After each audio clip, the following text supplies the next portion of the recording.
Hey guys, welcome back to the channel. Okay, so today I have a pretty simple painting. I bought a couple of new colors and wanted to test them out. They are called Pale Orchid, Lilac Orchid and Pale Rose, all three in very light shades of blue, lilac and pink.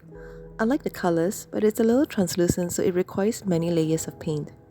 I'm honestly not that satisfied with today's painting. I was trying to capture the sunlight through a car window. When you squint your eyes you can see those little circles, but I don't think it came out the way I imagined it to be. I haven't gone for a long drive in a while.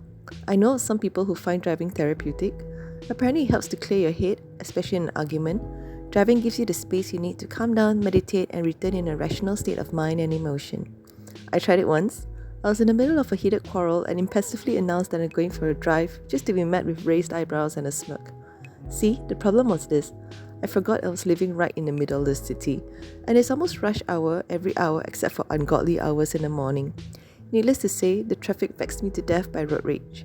Anyway, I couldn't find time to paint something else, so this will have to do for today's upload.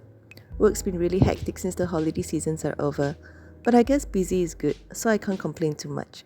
Though I'm not contented with this piece, but I kinda like the colour scheme here. Hence, without further ado, let's begin.